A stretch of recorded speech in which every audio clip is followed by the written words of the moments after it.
les stades de conceptualisation de l'écrit selon Emilia Ferrero.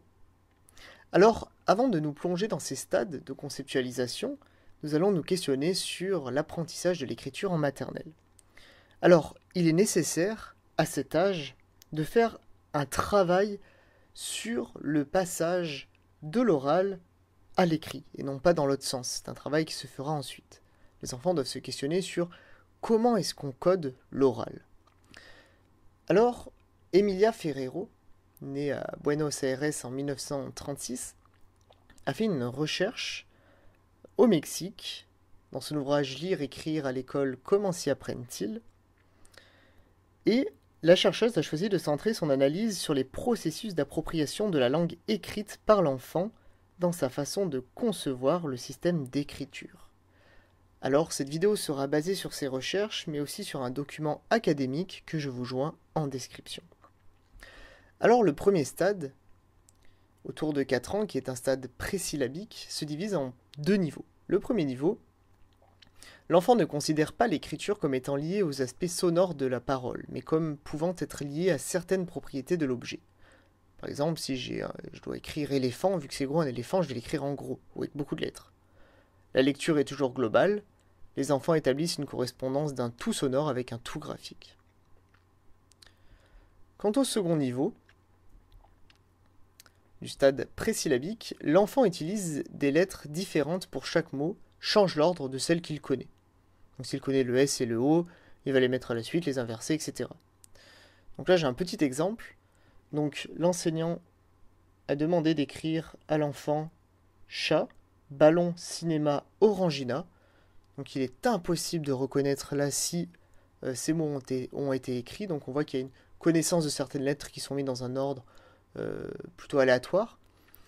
Et l'enseignant a demandé à la fin d'écrire un canard, des canards, et on voit l'utilisation du dessin. Donc voilà. Le deuxième stade, le stade syllabique, autour de 5 ans, l'enfant établit une nette correspondance entre les aspects sonores et graphiques de son écriture, chaque syllabe étant représentée par une graphie.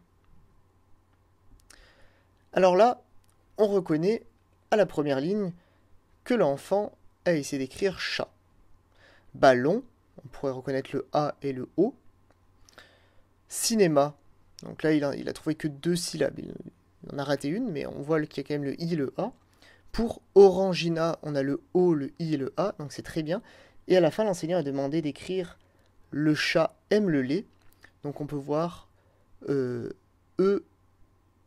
ch, qui ferait référence au chat, avec le A même, chat, M pour M, et le lait, donc il ne doit pas connaître le L ou il ne l'entend pas, et, donc on est quand même pas loin de le chat aime le lait.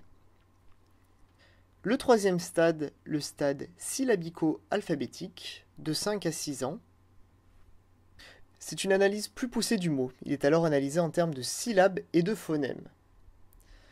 Donc là, on peut voir, donc la phrase demandée, c'était cette fois-ci « Le rat aime la souris », que l'élève n'entend pas seulement les syllabes, mais aussi les phonèmes. Par exemple, le, l'élève entend l et e. Pareil pour le la, elle entend l et a. De même pour souris, l'élève entend s ou r, i. Et même le s, donc il devait connaître le mot. Alors, bon, on note en dessous pour un canard, des canards, l'utilisation du dessin, donc on ne sait pas, voilà, la consigne qui a été transmise à l'élève. Après, c'est possible que l'élève soit au 3e stade et utilise aussi le dessin, parce que ça reste un enfant. 4e stade, le stade alphabétique, donc autour de 6 ans. Chaque signe graphique représente un phonème de la langue. Alors ici, le ballon, on l'a, cinéma, orangina. Donc là, au-delà de la syllabe, on a un apprentissage qui est bien plus profond.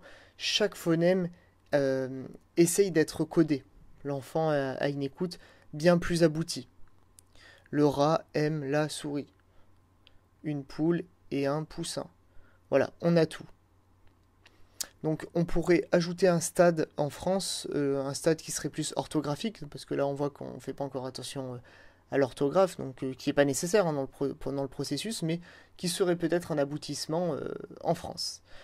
Donc voilà, j'espère que cette vidéo vous aura aidé. N'hésitez pas à commenter si vous avez des questions, et je vous dis à une prochaine fois. Allez, ciao, bye!